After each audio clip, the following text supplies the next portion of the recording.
Buenos días. Un poco tarde, porque tenía que haber hablado de eso la semana pasada, pero me sentí un poco mal. Eh, Quiero hablar del asunto de Hanukkah. ¿Cuál es el asunto de Hanukkah? ¿Cuál es el punto central de lo que se festifica en Hanukkah? ¿Qué son las Nerot, las velas que se prenden y demás? Estamos hablando, primero nos ubicamos históricamente. Históricamente estamos hablando de que más o menos en los años 500 para arriba de antes de la era cristiana, empezó a surgir en Grecia eh, escuelas filosóficas de profundo pensamiento que eran muy distintas a todas las demás escuelas y sistemas filosóficos y pensamientos de demás pueblos, y tratado de buscar intrínsecamente para qué una persona vive, cuál es el sentido de la vida, y demás, y demás, y demás, y demás. Empezaron a tener alumnos, como cualquier cosa humana, hubo errores y hubo cosas buenas. La diferencia entre, ¿cuál es la diferencia esencial entre la filosofía griega y demás, y las influencias que tuvieron, y el judaísmo?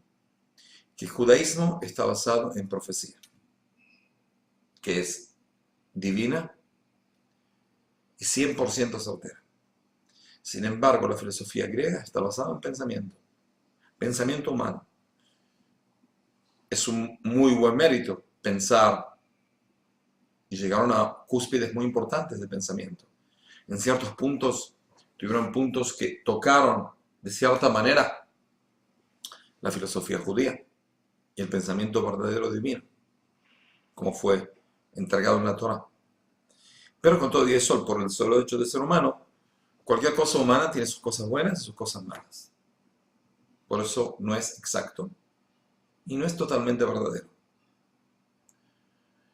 La filosofía griega empezó a surgir, como dijimos, en una época en la cual se puede decir de que es el final de la época profética en el mundo.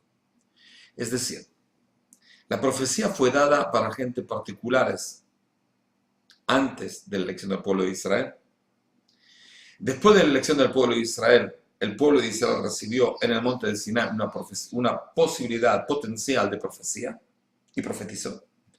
Y recibió la profecía divina, que es la Biblia, que son dos Biblias. Son tres Biblias. La Torá oral, primero, la Torá escrita, segundo, que incluye los 10 mandamientos, y la Torá para los gentiles, para toda la humanidad, que son los siete preceptos de Noé y demás y demás. Es decir, todo fue entregado al pueblo de Israel en el monte Sinai para usarlo y para entregarlo a los demás pueblos, a toda la humanidad. Pero eso es profecía, no es un asunto de pensamiento humano que uno fue elevándose hasta que llegó a una cúspide de entendimiento. No. Fue algo totalmente entregado por Dios, de arriba para abajo. Nosotros lo recibimos y tenemos una misión de cumplir con lo que fue dado y también entregar lo que fue dado para los demás pueblos. Eso es lo que nosotros intentamos hacer también acá. Ahora, en un año más o menos 500 antes de la era cristiana, hubo dos procesos paralelos. El primer proceso fue el cierre de la época profética. Los últimos tres profetas que había en Israel era el profeta Haggai, el profeta Zechariah y el profeta Malachi.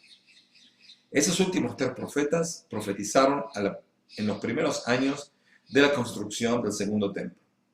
Quiere decir que si el pueblo de Israel salió del exilio en años 500, es decir, el primer exilio, el exilio babilónico, en el año 586 antes de la era cristiana, a los 52 años volvieron, unos años hasta que empezaron a construir el altar y algo para poder sacrificar la base del segundo templo. Todavía seguían profetizando hasta que murieron y dejó de haber profecías. Hubo sí altos niveles de de captación divina, con lo que se puede decir espíritu divino, revelaciones del profeta Eliyahu y demás y demás y demás. Son muchos niveles de captación de la palabra divina, pero no es profecía. La profecía se culminó en el profeta Malají, el último profeta de la Biblia, y no hubo más profetas. Por eso, los demás libros que fueron escritos por gente por ahí muy inteligente y muy moral y muy ética, no fueron incluidos en la Biblia porque no fueron dados por profecía. ¿Entendido? Pero Dios hizo bajar la profecía, extinguió la profecía, hasta y surgió el pensamiento. Es decir, el pensamiento judío y el pensamiento que está basado en la profecía, pero el pensamiento humano, y el pensamiento de los gentiles que está en la cúspide, viene a ser la filosofía ateniense, no griega, porque nunca existió el pueblo griego. Nunca en la época antigua no existió el pueblo griego. Estaba Esparta, Atenas y demás y demás y demás. Entonces, la filosofía ateniense y el pensamiento está basado en... La gente no sabe, pero la filosofía ateniense de cierta manera también está basada en la profecía judía. Uno de los alumnos de Aristo dice de que su maestro Aristo se encontró con un sabio judío que se llamaba Simón. Hubo sabios judíos que se llamaban Shimon en esa época. Un tal Shimon Atzadik que estuvo en esa época, por eso se encontró con él. Y dice este alumno de que Aristo dijo de que es tan inteligente y dijo cosas tan elevadas que casi parece griego. Es decir, para un griego, una persona que dice cosas inteligentes y dice cosas muy elevadas, debe ser un griego. Porque ellos se pensaban de que los únicos que podían llegar a un nivel de pensamiento abstracto y elevado eran los griegos. Como sea, esto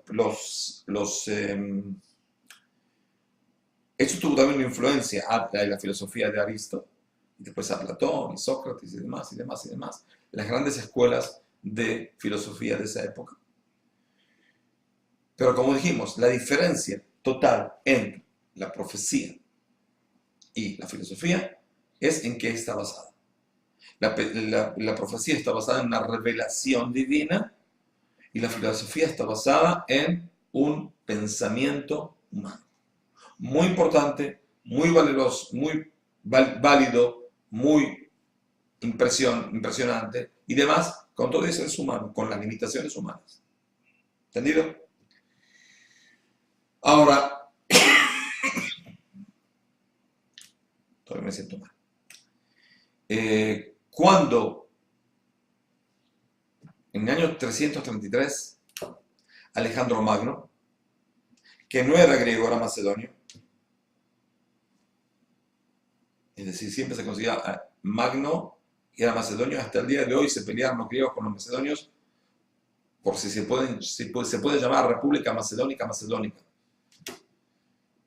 Y ¿cómo sé que no era griego? Porque él mismo lo escribió, de que una vez fue a participar a las Olimpiadas, que se jugaban cada 4 años en Grecia, y no lo dejaban participar porque no era griego.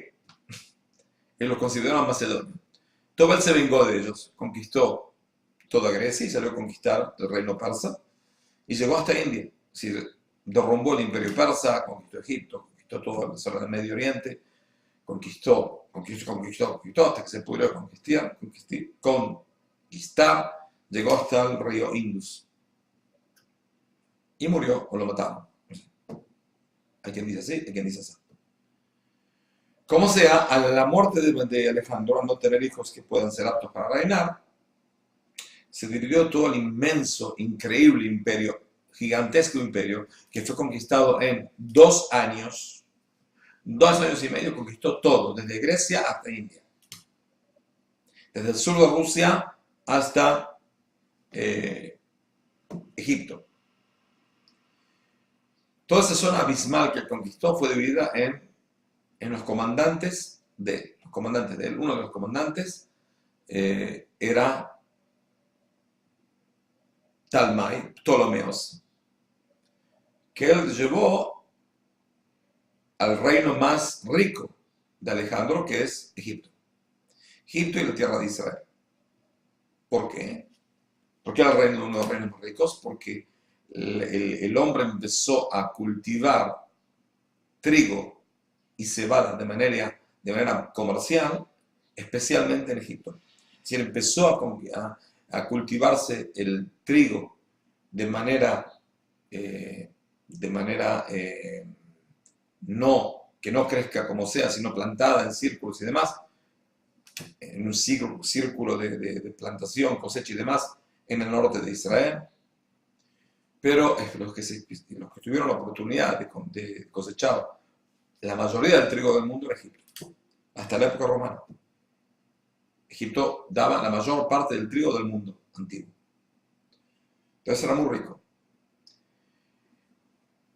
Talmai, Ptolomeos, primero vamos a empezar. Los griegos, como dijimos, ellos piensan de que los únicos que pueden llegar a un alto nivel de entendimiento de cómo comportarse en este mundo son ellos. Ahora, ellos pensaban de que, Alejandro Magno también lo dijo y lo hizo, de que la cultura que tiene que dominar el mundo es la cultura helénica, de Hellas. Hellas es Grecia, que está basada en la filosofía y demás.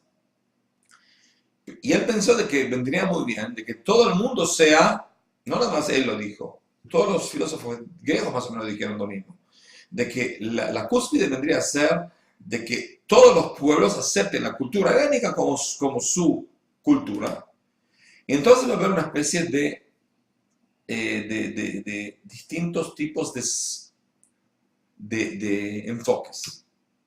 Un egipcio que se eleva va a ser un Egipto griego. Un persa que se eleva va a ser un persa griego. Más todavía, Alejandro Magno dijo que cada soldado de él que se case con una muchacha persa, él paga todos los gastos del casamiento y lo mantiene. Porque estaba muy interesado de que la cultura griega se expanda en todo el mundo. Ellos tenían como una especie de misión de llevar la voz de la cultura griega a todos los lados. Pero la cúspide vendría a ser de que cada pueblo tenga su pequeño enfoque, pero está todo dentro de la cúpula de la filosofía griega. ¿Entendido? Ahora, al ser así,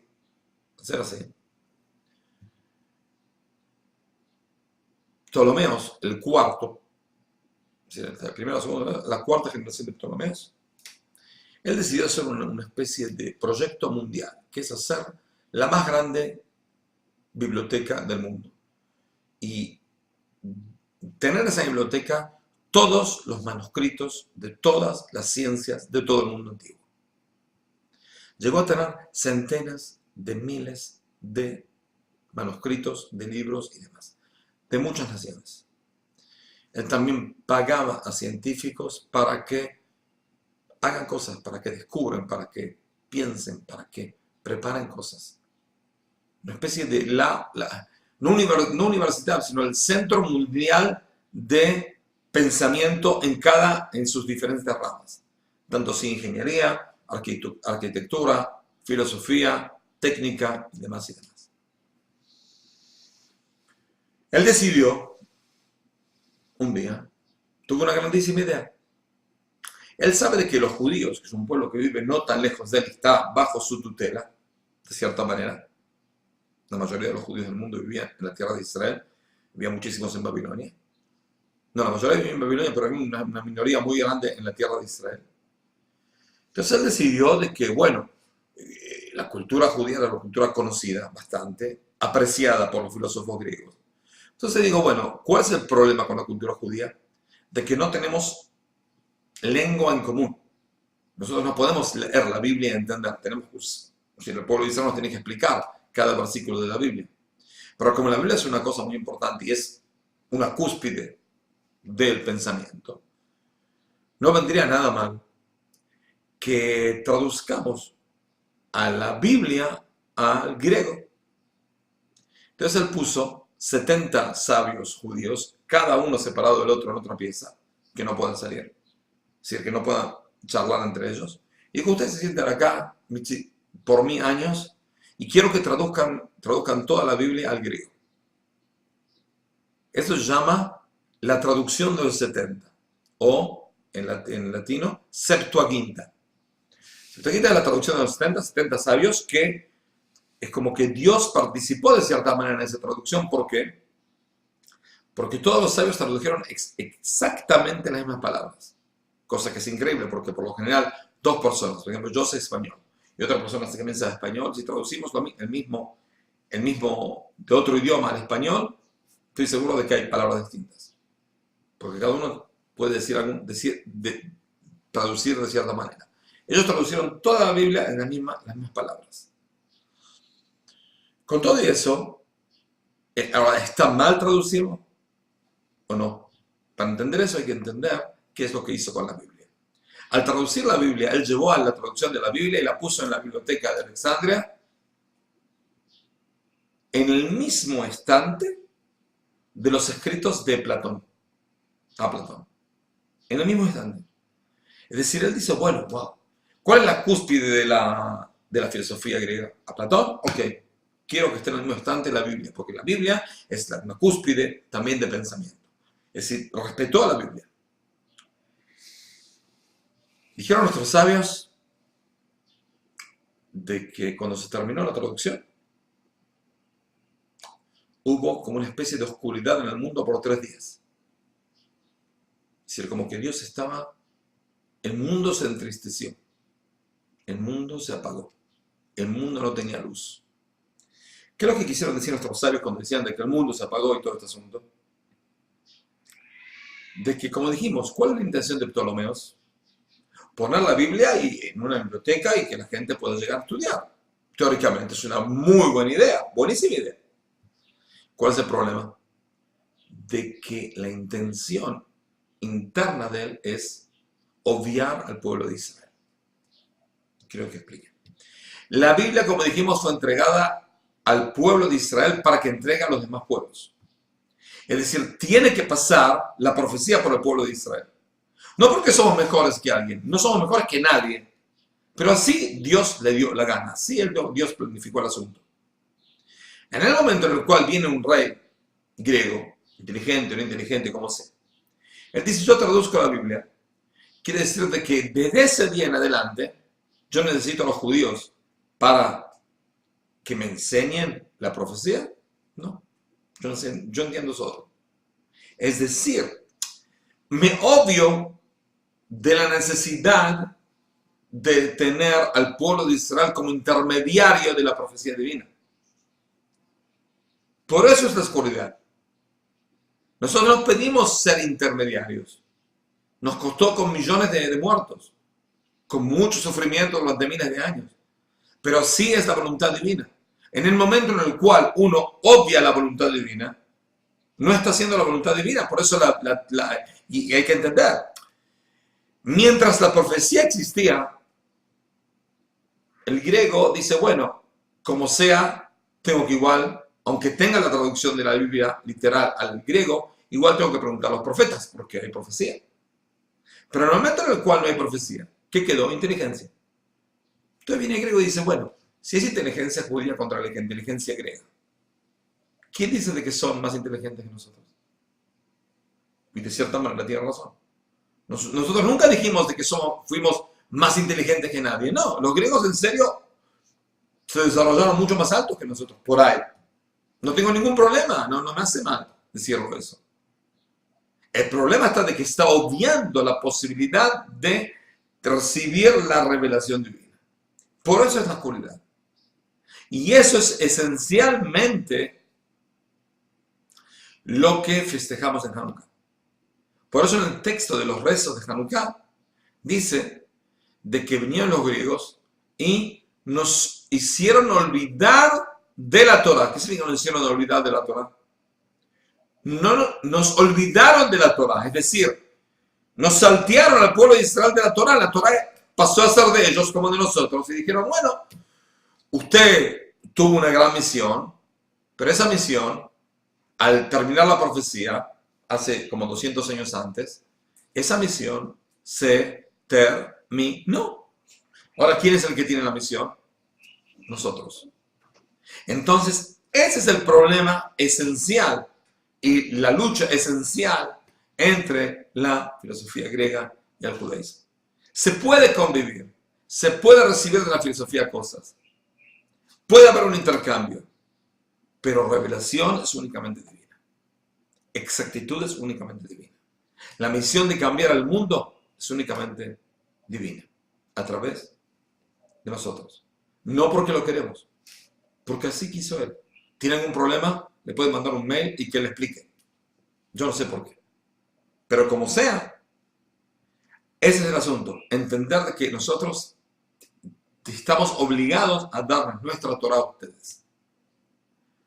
Que tengamos la dignidad y que seguimos aprendiendo mucho y aprendiendo también de ustedes cómo vivir y convivir en este mundo. Hasta luego.